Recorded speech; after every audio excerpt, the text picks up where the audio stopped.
By the end of this video, you will end up with this Amazon navbar. You click on it and then these different sections appear, and some of them you can click on them and then the sidebar opens up, and as you can see it's different for each of the rows. We haven't done it for all of the rows, so we click on this one, nothing happens because it would simply be too much work for me to fill out all the information. But there's also these drop downs that you can click on, and again you can go back up, and this is obviously a replica version of the actual navbar or sidebar on the Amazon website.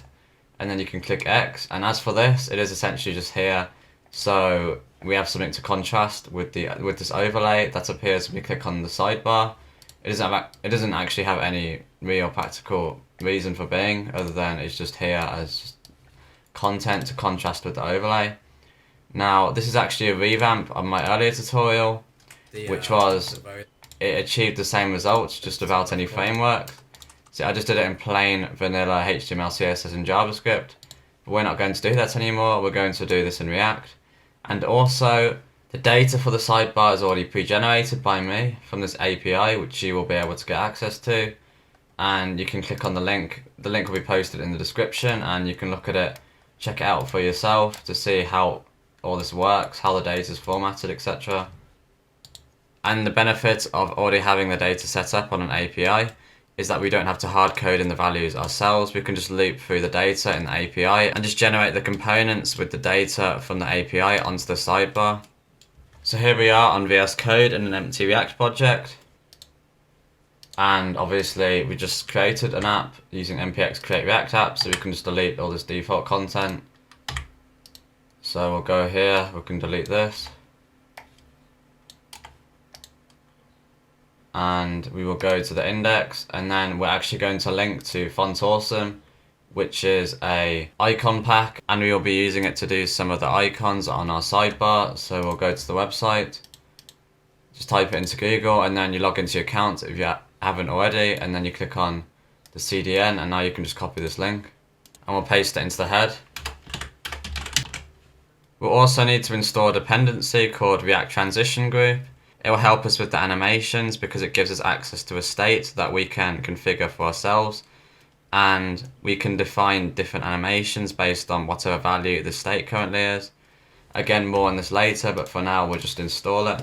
So in our project folder we'll say npm I for install React Transition Group, like that. Okay, now we'll go to the app.js file. Again, we can delete all this content because we don't need it anymore, and delete the logo as well, we don't need that. Whilst we're there, we'll also delete all this default styling as well. We'll create a new folder called components, and as you can tell, this will hold all our components. Our first component will be the background page functional component. This will simply be the image and the text, which is only there to contrast with our sidebar. We'll create a new functional component, and if you're wondering where this comes from, it's actually a VS Code extension, and it allows you to do React code snippets, so you can just create functional components and other types of things just using code snippets. So as you can see, this is what it's called here. Here's the JSX for this component. As you can see, nothing complex. So we'll go to style this.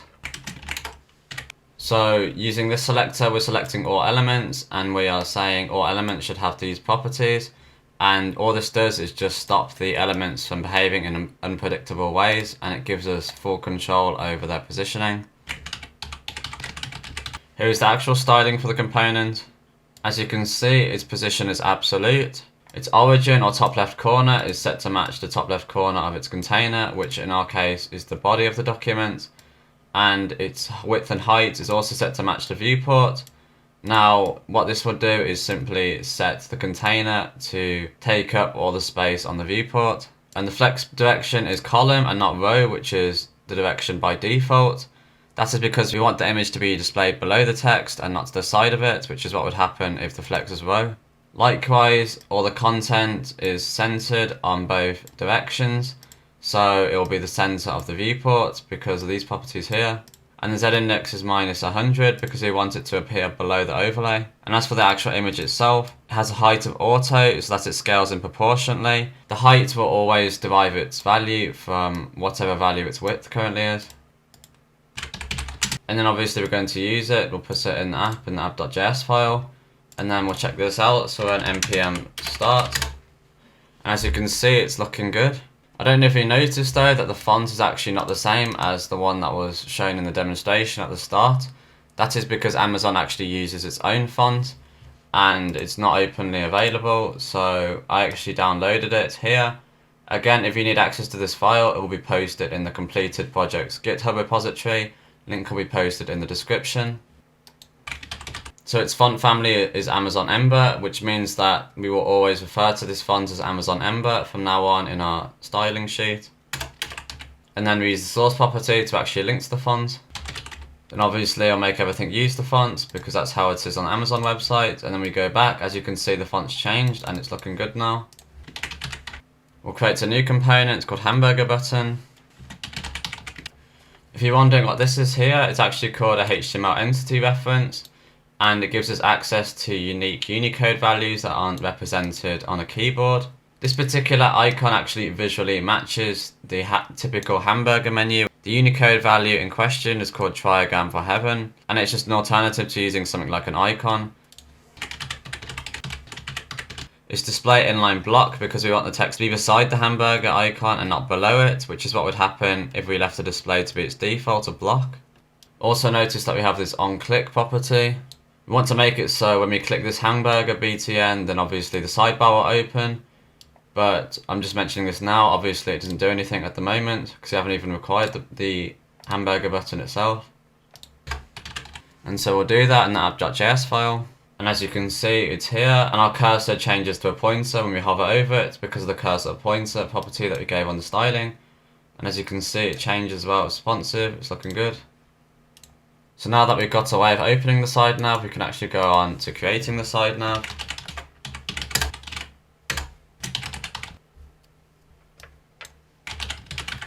Now in the finished product, the background color for the sidebar was white and not grey, but we're just doing grey for now so you can see it more easily.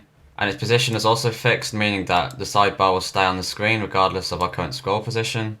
And the transform origin means that the sidebar will pivot from its left center, so it will start from its left center and then it will come out towards the right. And then we'll acquire it and then we'll see it. As you can see, it's here, and then we can change and it's looking good. And now I'll get it so the user can actually open and close the side nav. To do that, we'll need to acquire the useState hook from React. This state will determine whether our side nav should be open or not. And these two methods will help us set these two states.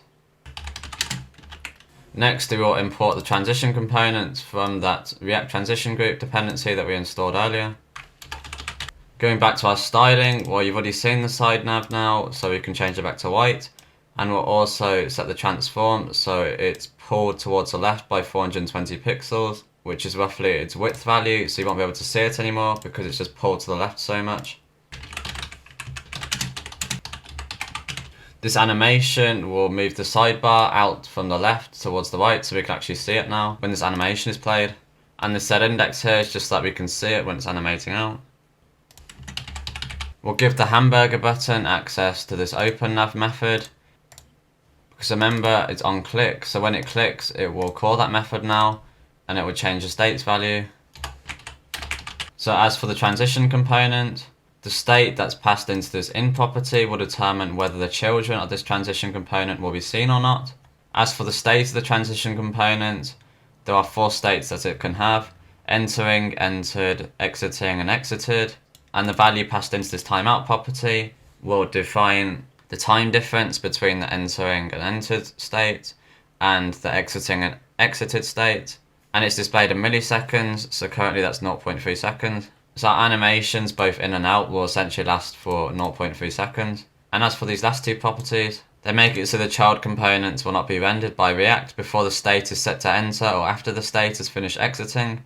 This means that we don't waste precious computer resources on rendering out components that we are never going to see anyway.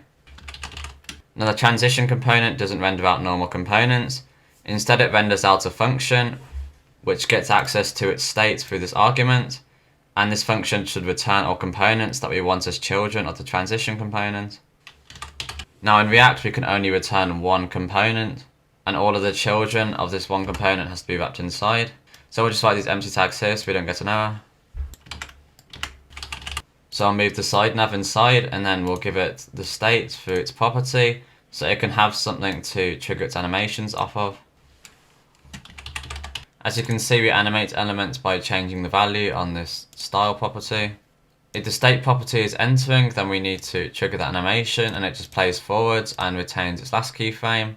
If it's entered, then we simply retain the styling that it had at the end of the entering animation, so that it doesn't go back to what it was before. But if neither of these two states, so it's either exiting or exited, then we'll simply play the animation in reverse to what it was before. So it goes back in now. And obviously, I mean, you can't really see it because it's white, but you can see something's happening. We should probably create the overlay so you could see what's going on better. And there's actually two ways to close the sidebar. Either they click on the X located to the top right of the side nav, or they click on the overlay, which is that semi-opaque black screen which covers the entire document apart from the side nav. Now the Z index of this close button is 75 because we want it to be displayed above the overlay. Both of these elements will have the same animation applied to them. That animation is the fade in animation. So when we click on them, both of them will close the side nav, and they both got the exact same animations applied to them. And again, here's another entity reference. It's essentially just an X, only it looks more like a cross than an actual X. So now if we test this out, we click open, and then it scrolls to the right, and then we click, okay, we could either click on the overlay and it closes, or we can click on the X and then the result is the same. And we'll create the header for the side nav, which always stays the same. And then we'll do the styling, and then as you can see, here's the header. So we created a new functional component called side nav content. This will be its parent div. It will take up the entire space of the side nav that it is contained within. You will be able to scroll through it vertically. Now it's time to load the data from the API. We will store the data in global states that our entire application can get access to it on all component levels. And we'll import these hooks. And we'll use React to create the context. Now the context can store values, and all children of the context provider can have access to the value stored in the context, regardless of which component level we're on. As long as one of its ancestors is a child of the context provider, then we can get access to values stored on the context. This auxiliary component will wrap out our entire application, giving us access to the values held in the Amazon context. So in our case, the children of this component will be our entire application. To get it out of the way, these are the three states that we'll be using in our application. The subcontainer will handle the secondary navbar that sometimes animates in to replace the ordinary navbar when we click on the rows with arrows on them. The subcontainer entry stores the entries of whatever row we had just clicked on so that the relevant sub navbar can be displayed. Finally, the entry store will hold our entire navbar data. We're going to use the use effect hook because it allows us to call side effects like sending get request to an API, which is what we're going to be doing. A second argument is an empty array because we don't want to do this again when our component is re-rendered. We only want to do it once when the component is rendered for the first time. And we'll copy the API endpoint here. When a response is sent, we decode that response from its JSON format into JavaScript data that we can work with. And then we store the JavaScript data in the entry store state. All of these states and their configuration methods will be stored in this object that our entire application have access to. And the context will store this object as its value, so that our entire application can have access to all these methods contained inside this object. Our children still need to be able to access the context though, so that it can extract values from the provider's value. Our children will be able to import this custom hook to allow us to do just that. And then I'll wrap our entire application inside this provider so that our entire application can have access to that value object.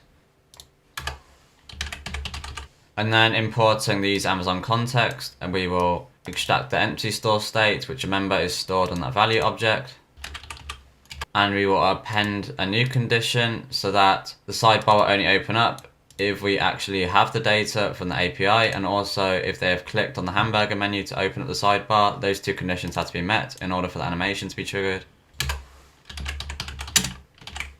So you won't do anything unless entry store actually holds a value of the API data that we requested.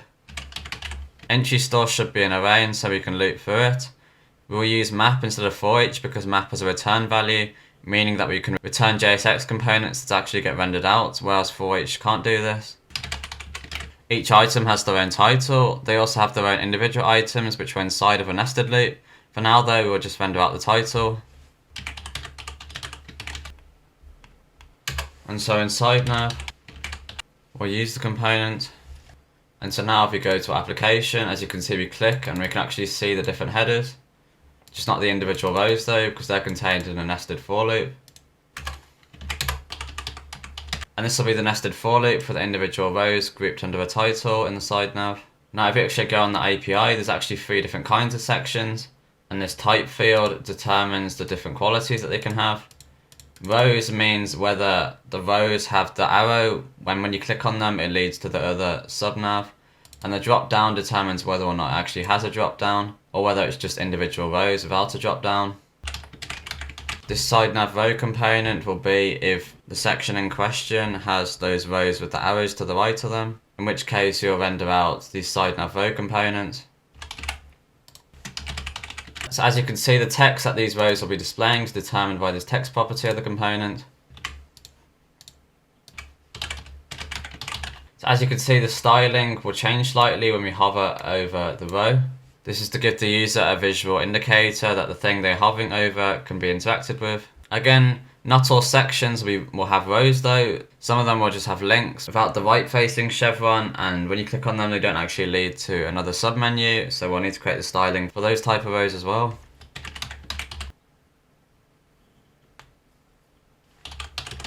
For now though, this is all that the nested map function will return.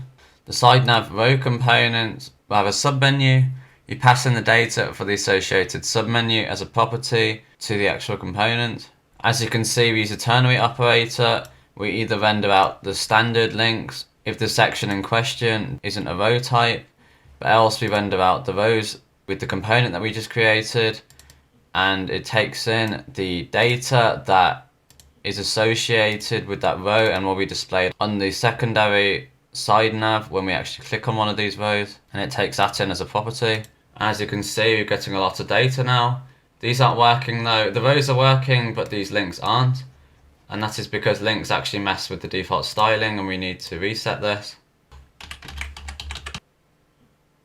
We also made a mistake here. There shouldn't be a space between 0 and pixels. And so now, yeah, it's looking a lot better, but we had these blank rows though. The reason for these blank rows is because we're actually encountering a drop down row here. So everything below this, within this shop by department section, should actually be a product of this drop down. And we need to configure this because currently these drop downs are not set up with the loop that we currently have, so that's the reason why it's not working. So I'll get the useState hook from React. This if condition will be met if we meet a drop down entry. We'll just have an empty JSX component as its parent component that has to return. And then we'll add this div.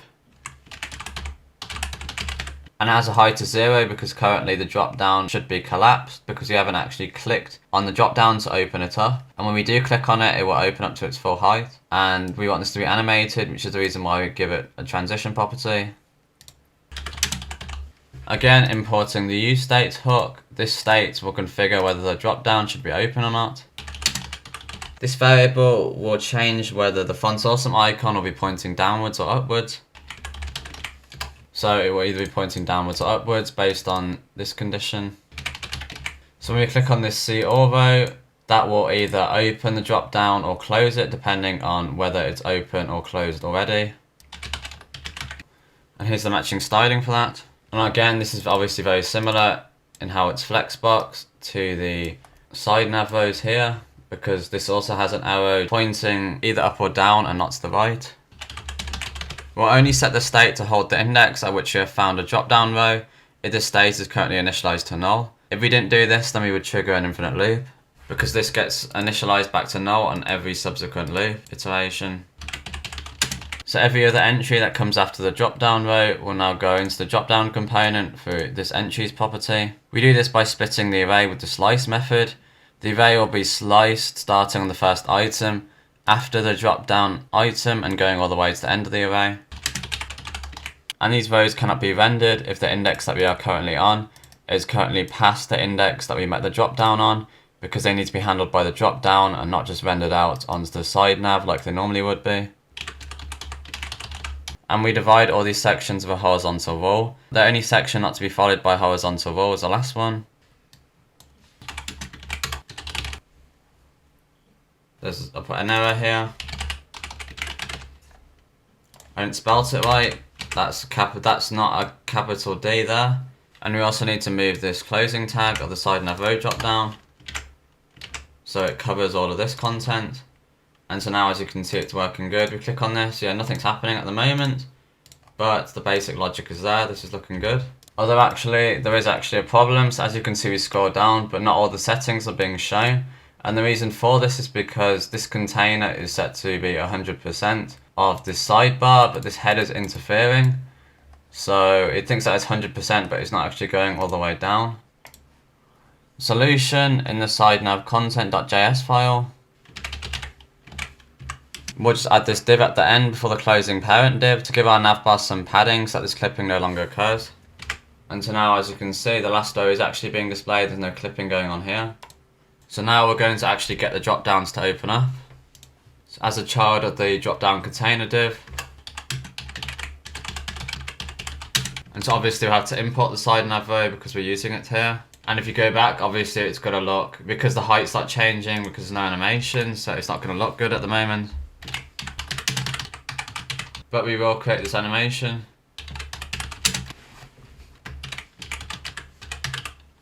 And so this is what will animate the drop down open. And then we'll use the transition component to actually animate our drop down. And as you can see, our drop down container now goes inside the method, which gives us access to the state of the transition. Now, if you're wondering what's going on with this timeout, essentially our entering animation will be 0.3 seconds, but our exiting animation will be a bit shorter. That will be 0.2 seconds. This height property is what will actually animate our row downwards to make room for the new rows that appear when we open up the drop down. The transform property doesn't do this by default. It just animates the element without affecting the positioning of other elements. Now, as you can see, the amount that we need to push the row downwards by is determined by the number of rows that's being displayed in the drop down. And we times it by 51 so that the value is correct, because roughly each row is 51 pixels in height. So that's how we get the value that we need to push it down by. And this horizontal rule actually won't take up all the width of the sidebar, unlike the other horizontal rules. And make sure that this is the class drop-down container. I know it's a bit different before, but that was just to an error. And then, as you can see, it's working now. We go up like that. So as you can see, we've done a lot. Actually, the only thing that's left to do is to do the submenu that appears when we click on these rows here with the arrows that point to the right. So in the side nav row, we'll need to import the global context. We'll extract these two state methods. And so when this method is called, we set the subcontainer to true, indicating that we want to open the submenu. And then we also set the content of that submenu to be the entries that's passed into this component. So the data displayed on the submenu is relevant to the row that you just clicked on. But this method will only be called when they click on the side nav row and there is actually entries to display. If there's no entries, then obviously there won't be anything to display on the submenu, so there's no point showing it. And then we'll create one final functional component called subcontainer. And this will be the markup. This main menu will, when they click on it, it will redirect the user back to the main menu on the side nav. We need to do the styling for this. Again, it's not too dissimilar from the main container. The overflow Y allows us to scroll down if we need to. And then we'll extract this state and this method to configure the other state, the subcontainer state, from this Amazon context that we just imported. So when they click on the main menu, again, we want this state to be false so that we can go back to the main menu. And obviously we'll need to display the relevant data on the submenu in relation to the row that the user clicked on. Again, we've covered all this before. There's nothing really too extraordinary about it. Like with before, we still need to add some padding at the end to prevent the last data from being cut off at the end of the sidebar. So in the sidenav.js file, we need to import the transition component through the React transition group dependency. We'll also need to import the subcontainer component. And also the Amazon context as well, so that we can extract the subcontainer state from the use Amazon context hook. And then obviously this state will show us whether or not we should be rendering the main menu or the submenu. If it's set to false, then we'll render the main menu, but if it's set to true, then we'll render the submenu. And these are the animations that will get the two menus moving out of each other's way to make room for the one that's coming in. And so we'll apply the styling to sidenav content, and then we'll do the same thing for the subcontainer, just to do obviously the relevant animation instead. And now if we go back to our application, so we click on books, okay, well that pops in, and then Amazon Fresh, again now all this appears, and this is obviously looking good. Now there's one more thing that we need to do, so if we close this, this is still being displayed because the state obviously hasn't been changed. All we need to do, we'll go back to the side nav. Actually no, we'll go to the app.js. In the Amazon context, we'll import set subcontainer. And then we'll say the set subcontainer, we'll set it to be false if we have closed the sidebar, so that can reset when we closed it. So now we click on this and we close it, and as you can see it's been reset and all this is looking good. So I hope this helps you. I hope this was a more practical application than the one that I had before, because that didn't use any frameworks, and because of that it was really messy. Again, it's not the easiest to understand, but it is definitely a lot more manageable than the one that before, because that was just a complete mess of code essentially. This is more, it's actually workable, it's actually manageable, but again, obviously it's not the simplest, you know. But I hope this helped. If you enjoyed this video, then please consider liking and subscribing. You would do me a huge favour if you did do that. And also, if you have any queries, then make sure to post them down in the comments box below. I will answer any questions that you have. I hope you have a great day and peace out.